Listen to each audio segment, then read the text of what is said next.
De todos os aplicativos do seu celular, qual é capaz de mudar a sua vida? Com o app da Genial, você tem um mundo de possibilidades para investir o seu dinheiro. E não importa o seu nível de conhecimento, aqui você investe de forma simples, rápida e segura. Baixe o app e invista na Genial.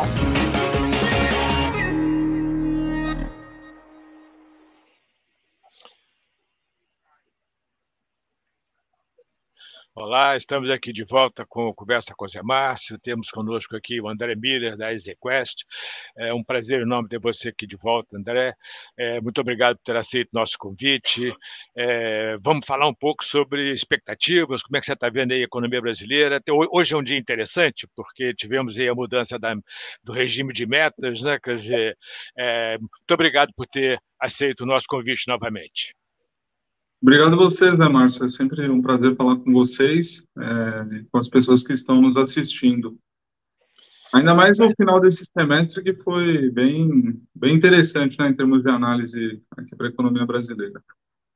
Exatamente. Quer dizer, o semestre, na verdade, então, já que você mencionou essa questão do semestre, o semestre começou meio complicado, né? Quer dizer, com uma expectativa muito ruim de aumento de déficit, de aumento da dívida e etc., mas com o arcabouço fiscal, com o lançamento, com a divulgação do arcabouço fiscal,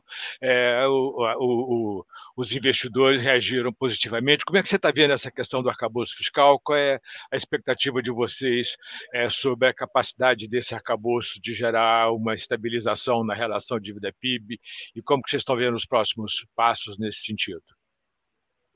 Bom, lá em março, né, quando começaram as tratativas a respeito do arcabouço, acho que a principal mensagem que a gente tirou e viu que teria uma importância relevante era a maior previsibilidade que, pelo menos, um limite de gastos daria, né, para os investidores. Assim, quando a PEC de transição foi aprovada, no fundo, você sabia que o teto de gastos, como a gente tinha até o ano passado, não estaria mais presente como âncora fiscal, mas não tinha um substituto, né? Então, a partir do momento em que houve um substituto, a gente conseguiu fazer as contas, né, e verificar que, pelo menos do lado da despesa, esse regime que está sendo instituído, ele é bem menos expansionista do que foi a primeira década desse século, né, e até ali o governo Dilma, né. Então, acho que em termos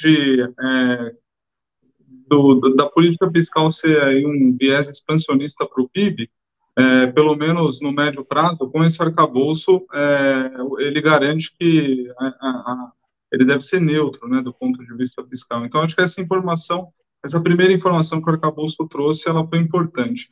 Durante a tramitação, né, assim, que hoje a Câmara e o Senado já aprovaram, né, vai voltar agora para a Câmara para ratificar ou não as mudanças que o Senado propôs, a gente viu também que os congressistas colocaram vários dispositivos ali que melhoraram em alguma medida o que o governo havia mandado inicialmente, né? Então, havia críticas, por exemplo, relacionadas a como o governo iria ou não sofrer algum tipo de sanção se não alcançasse as metas, né? Então, acho que isso ficou um pouco mais claro depois que a Câmara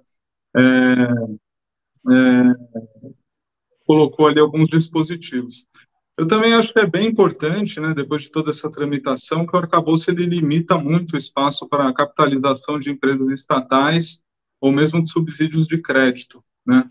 Então, todas as medidas nessa área elas vão ter que concorrer com as outras despesas no orçamento. Eu acho que isso limita muito o espaço para que a gente tenha uma expansão dos bancos públicos, como foi durante o governo Dilma, né? Então, em certa medida, o arcabouço, eu acho que ele serviu tanto para dar mais previsibilidade do lado da despesa do setor público, né, como também do que a gente chama de política parafiscal, né, que seria uma expansão aí do crédito via bancos públicos, né. Então, para mim, esses foram os dois componentes mais importantes, né. Mas de que forma mesmo você acha que a avaliação, que, pelo que eu estou entendendo, a avaliação de vocês é que o arcabouço vai restringir o aumento de crédito via, por exemplo, BNDES. Uhum. Como que isso, qual é exatamente como que isso vai acontecer? Hoje, lá dentro da lei que foi aprovada, né, assim, tanto a capitalização de estatais quanto os próprios subsídios, e se o BNDES, por exemplo, cobrasse, né, juros que implicam, né, um subsídio do governo, isso tem que aparecer com a despesa primária, né, e aí estaria, digamos assim, concorrendo com outras prioridades, como investimento, como aumento do salário mínimo, né? Então, assim, de alguma maneira o governo ele pode seguir fazendo uma política expansionista nessas áreas, né? Mas acho que uma grande inovação que ele trouxe é que isso vai ter que estar dentro do orçamento, diferente do que foi no passado, né? Quando não havia um limite para isso, então o BNDES foi capitalizado, né? Cresceu de tamanho aí em diversas oportunidades, né, ali, emprestar de 2% do PIB para até 8% do PIB em determinado momento, acho que isso realmente fica muito difícil de acontecer sob esse arcabouço. E aí, para a política monetária, é uma notícia relevante, né? Não, claro, sempre política fiscal afeta a política monetária de alguma forma, né? Quer dizer, eu acho que essas duas coisas estão muito interligadas. Falando sobre política monetária, como é que você viu a mudança de ontem do Conselho Monetário Nacional? Que eu acho que tem um ponto super positivo, que foi a manutenção da meta em 3% em Uhum. 2025, 2026, eu acho que isso é super importante.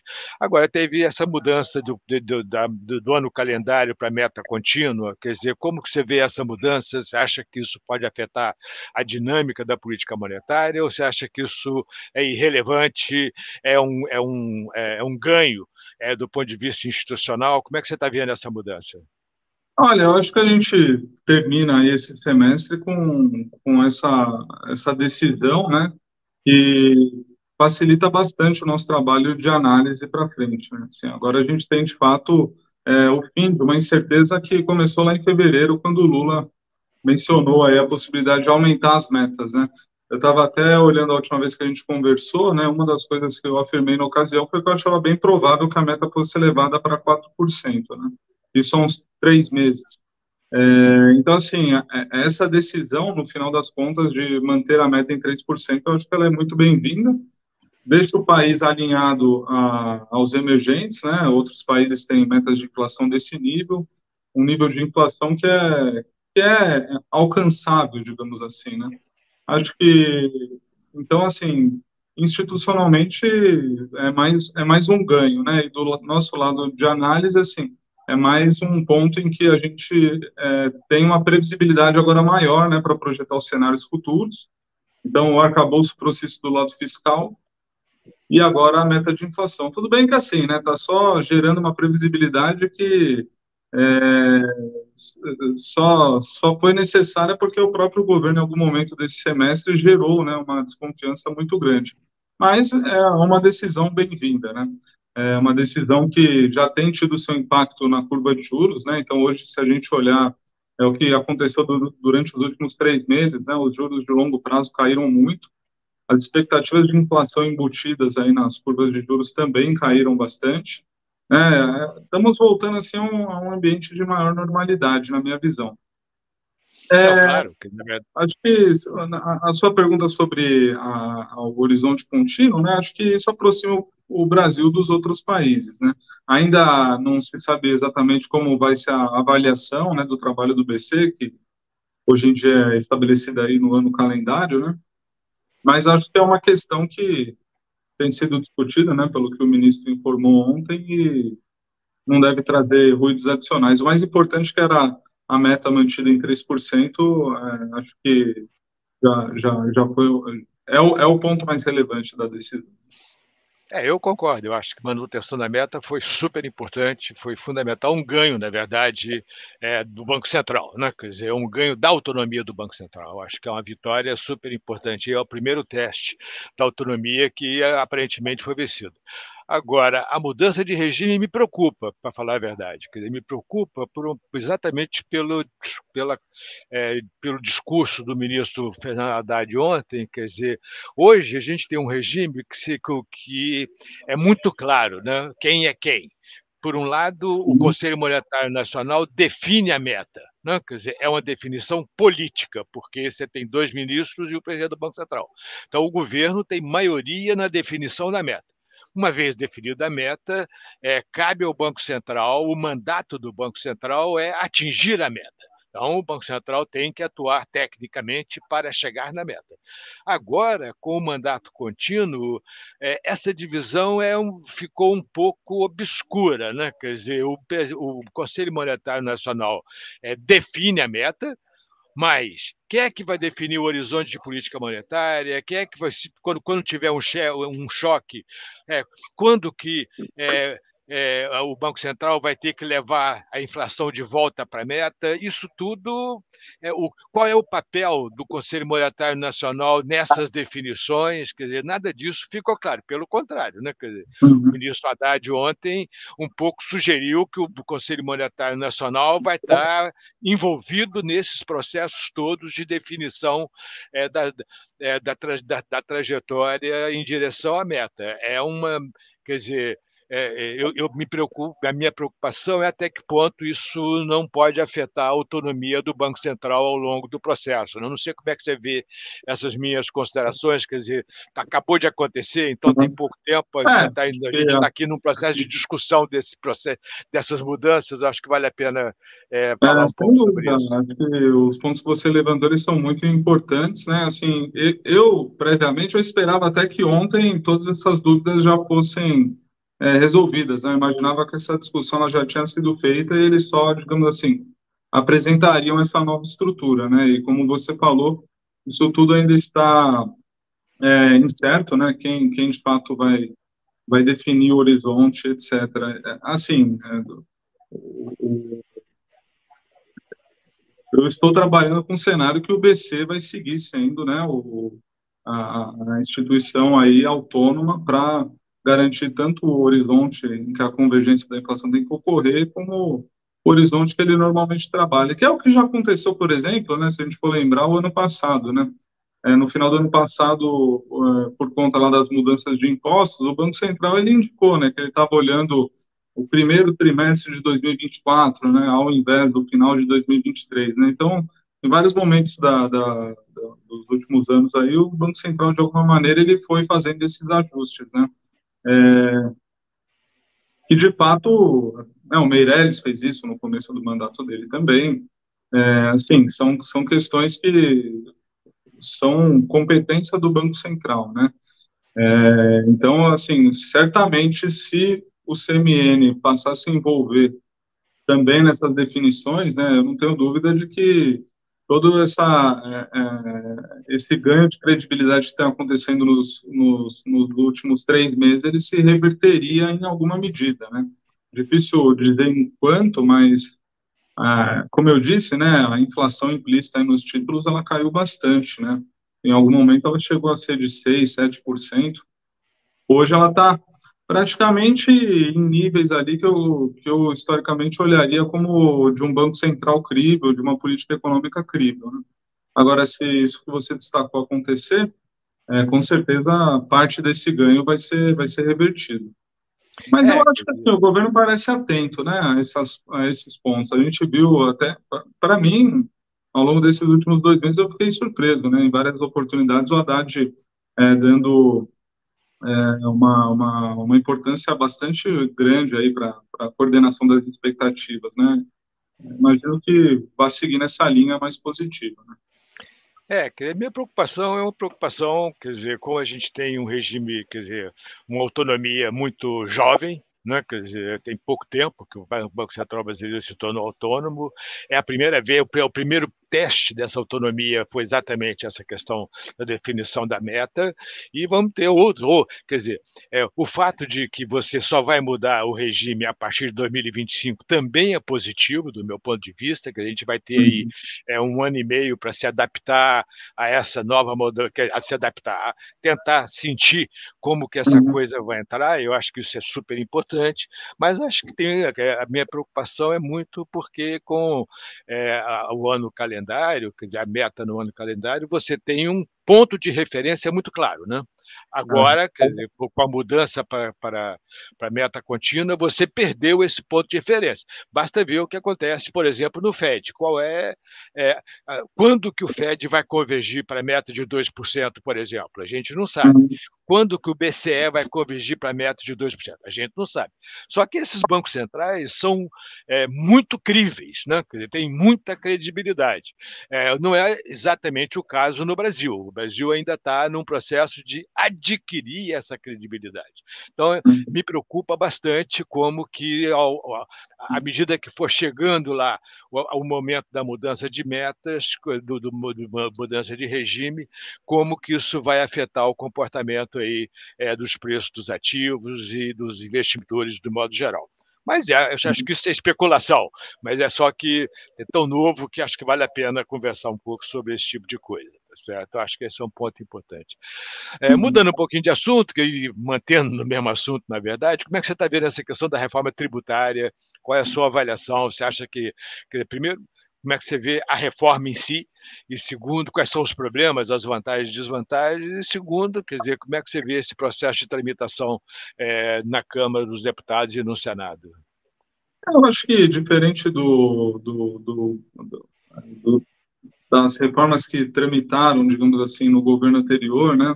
O governo tinha o ex-ministro Paulo Guedes tinha lá uma proposta mais clara que diferia, né, do Congresso.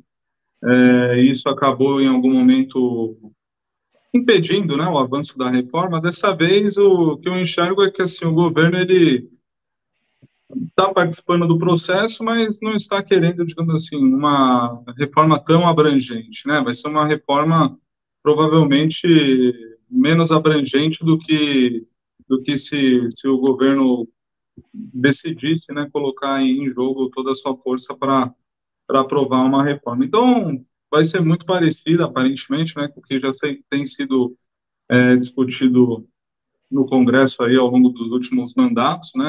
A reforma tem como base tanto o que o Senado aprovou quanto o que a Câmara aprovaram no mandato anterior, né? E vai ali na criação do imposto de valor agregado, né? Gera aí alguns ganhos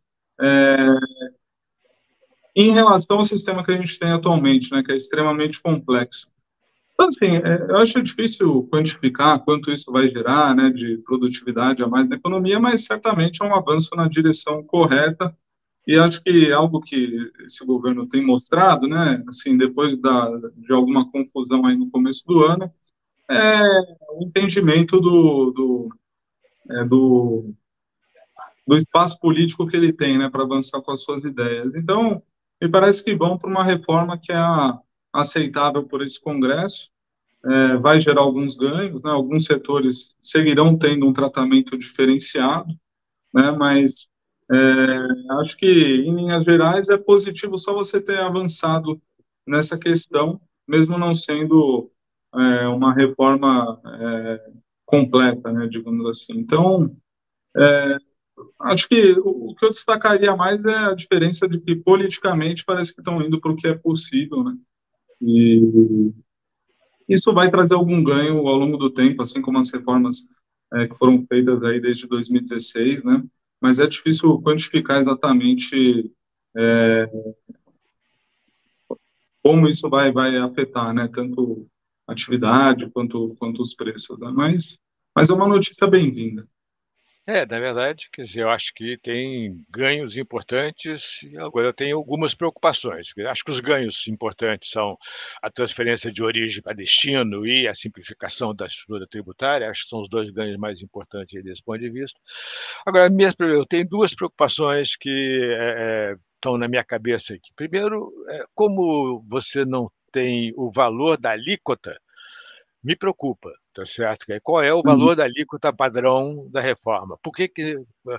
Qual é a dificuldade de divulgar o valor da alíquota? Isso é que é a minha preocupação um pouco, por que manter essa incerteza para os agentes, né? Eu acho que esses agentes econômicos. E a segunda coisa que eu acho que é importante, que também não está sendo discutida com clareza, é qual a mudança na estrutura tributária e, consequentemente, nos preços relativos que vai acontecer com essa reforma. Existe essa conversa de que aumenta a tributação sobre serviços e diminui a tributação sobre bens. Isso gera uma mudança de preço relativo super importante, né? Quer dizer, como é que isso vai ser, quanto que vai ser, em suma, algum tipo de... será que existe algum tipo de projeção de como que vai mudar os preços relativos com a reforma? Isso também me preocupa bastante. Eu acho que isso afeta o bem-estar. Eu acho que essa é uma preocupação que está aqui na nossa cabeça. A gente tem discutido isso bastante aqui na Genial. Então, acho que esses são dois pontos que são preocupantes. Agora, olhando um pouquinho o cenário internacional, como é que você está vendo o cenário internacional? Quer dizer, esse primeiro semestre foi mais benigno do que o esperado? Como é que você espera aí para esse segundo semestre? Como é que você acha que vai afetar o cenário para a economia brasileira? Olha, eu acho que assim, o Brasil ele parece bem posicionado, pelo menos no que tange ao combate à inflação, né? A desinflação aqui ela tem acontecido de maneira mais clara do que em outros lugares, né? O Banco Central está aí próximo de começar um início de corte de juros em agosto.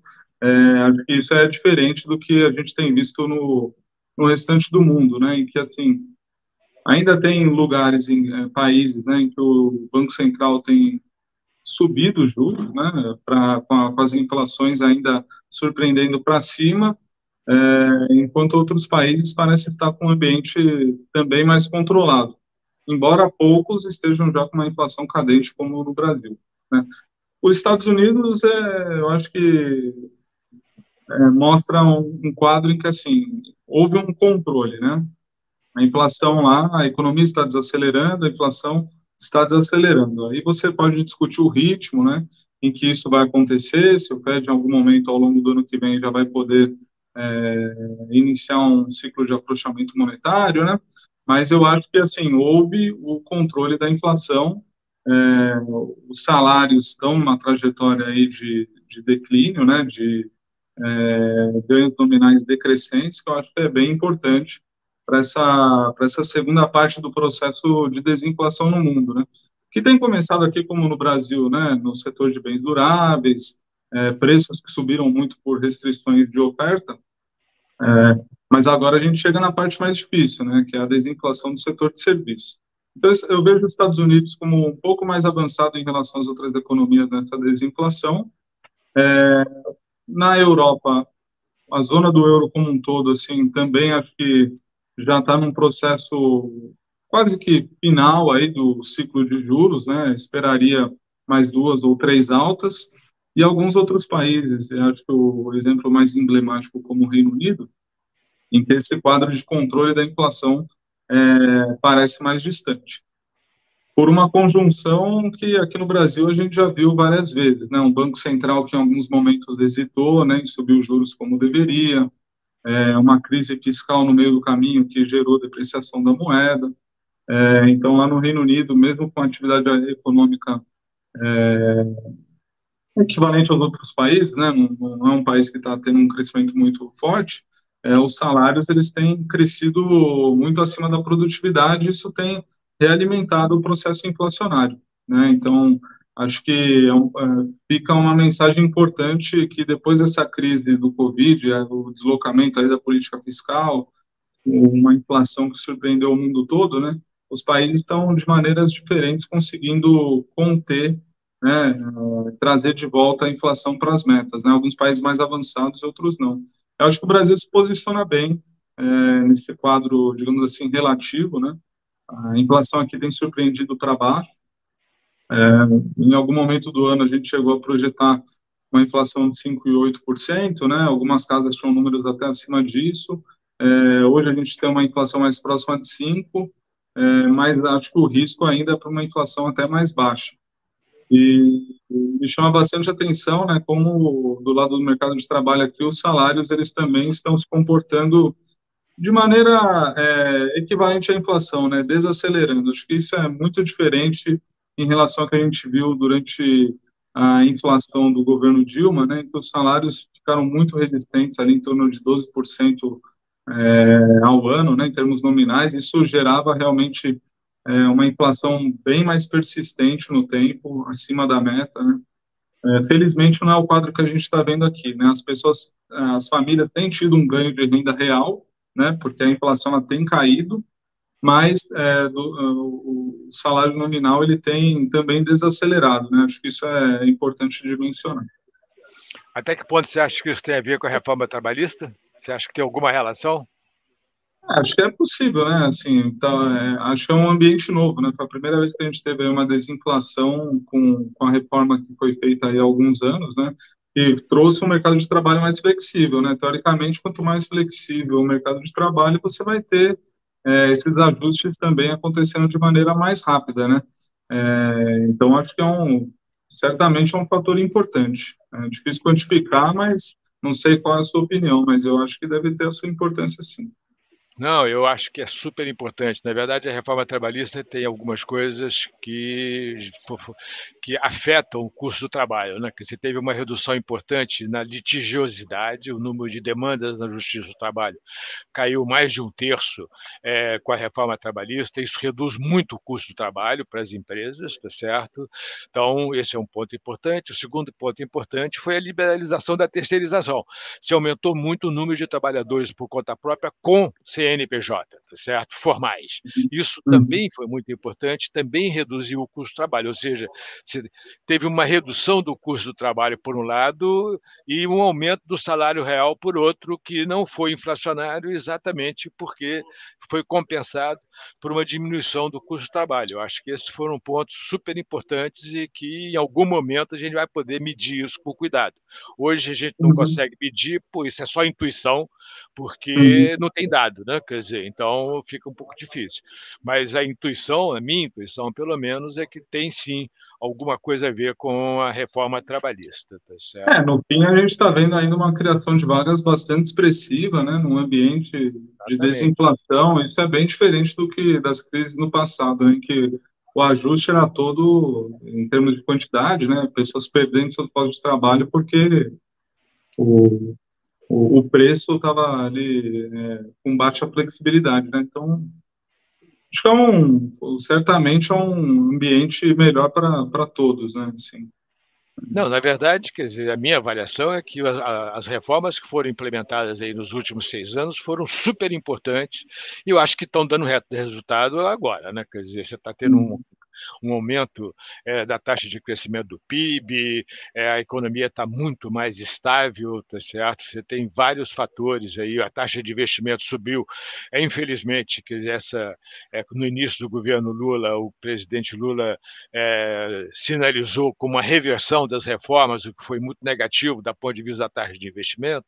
A taxa de investimento deu sinais de queda aí no começo do ano, vamos ver o que acontece a partir de agora, mas eu acho que as reformas foram absolutamente fundamentais. Acho que foi um ganho super importante para a economia brasileira, esse conjunto de reformas que foi implementado aí nos últimos 6 ou 7 anos, tá certo? Agora, André, só para a gente acabar aqui, quais são as projeções de vocês aí para crescimento em 2024, 2023 e 2024 e para a inflação no futuro próximo? A gente tem uma projeção para esse ano que a economia brasileira cresce ligeiramente acima de 2%, né, 2,1%. Acho que é um número expressivo em relação ao que tinha no começo do ano. Para o ano que vem, a gente espera uma desaceleração para casa de 1,5%, mas eu diria que tudo que a gente tem visto ao longo dos últimos anos sugere que a surpresa também pode ser para cima. Para a inflação, a gente tem uma projeção de 5,1% para esse ano, também houve uma revisão baixista, né, desde a última vez que a gente conversou. Aí vários fatores têm ajudado, né, do lado os preços no atacado têm caído muito, isso ajuda, né, mas eu acho que também a gente vai começar a ver mais estruturalmente a parte de núcleos desacelerar gradualmente daqui para frente. E com a decisão da manutenção na meta de 3%, né, eu acho que isso também é bem importante para ancorar a expectativa para os horizontes mais longos, né? Então, para 2024, a gente tem 3,5%, mas também eu diria que o viés para essa inflação é para baixo, né? O mais importante, eu acho que, assim, do ponto de vista do Banco Central, né, mesmo com toda a pressão que houve aí ao longo desse ano, ficou muito claro também a vantagem, né, de ter um Banco Central autônomo, com diretores com mandatos autônomos, né.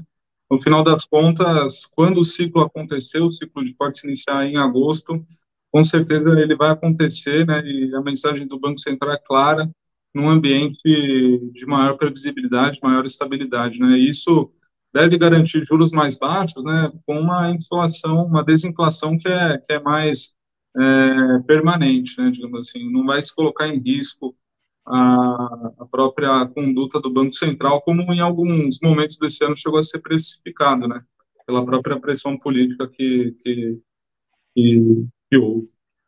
Eu Então, acho que acho que são números melhores, né? a decisão de ontem fortaleceu o Banco Central, né? Acho que esse é um ponto super importante, fortaleceu a autonomia. Bom, André, muito obrigado, foi um prazer enorme ter você aqui novamente, espero que você aceite nosso convite outra vez, de uma próxima vez. Muito obrigado, realmente. Foi Legal, ótimo. sempre muito bom falar com vocês.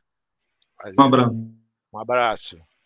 Meu nome é Cauê de Oliveira Lima, tenho 27 anos e sou assessor de investimentos da L7, parceiro da Genial Investimentos. Eu sou o Rodrigo Paula, diretor da Contemporâneo Capital, uma assessoria de investimentos que fica em São José do Rio Preto. Olá, meu nome é Vânia Freire, eu sou a assessora de investimento, sócia fundadora da Crava Capital, que é uma parceira da Genial Investimentos. Meu nome é Wagner Drummond, eu sou da WD Advisor, um escritório de assessoria de investimentos localizado em Sorocaba e que é parceiro da Genial Investimentos. Eu escolhi a Genial para ser a parceira da Cravo porque tem o melhor call matinal e pra gente é super satisfatório. Eu recebi um convite muito interessante da família Kirten, conheci eles através do tênis, conheci a Genial, assim que a gente começou esse relacionamento. No meu entender, aquilo que eu valorizo é o melhor lugar para se estar. Foi uma corretora que abraçou meu plano de negócio e fez eu conseguir transformar toda a minha vida. O diferencial da profissão de agente autônomo é você poder empreender, bastante desafiador no Brasil hoje, mas a questão de você também coordenar o seu tempo, isso é bastante gratificante, né? A melhor sensação em ser agente autônomo é conseguir ajudar as pessoas a desenvolverem financeiramente. Eu atendo alguns clientes que vêm de família muito humilde e estão crescendo o patrimônio e a gente consegue perceber uma mudança de vida nelas na área financeira. Um cliente chega até você e fala, ó, estou contente com o seu trabalho e agora eu quero que você atenda meu pai. Eu quero que você atenda meu filho, eu quero que você atenda minha mãe. Esse, para mim, é o auge, é algo que não tem dinheiro que pague. Quando eu conheci a profissão e entendi o que significava ser assessor de investimentos, o poder de transformação que uma vida financeira organizada tem, e escolhi essa profissão para seguir como missão de vida e, enfim, construir uma linda carreira.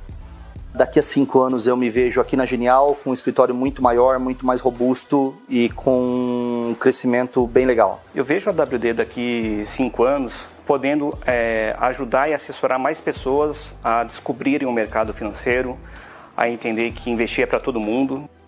Persista, estude bastante, o mercado é bem dinâmico. Sou suspeito para falar, mas é uma profissão apaixonante. É um mercado bem desafiador e bem competitivo, mas é um mercado com infinitas possibilidades. A gente tem um mar muito grande para nadar ainda e conseguir muitos clientes.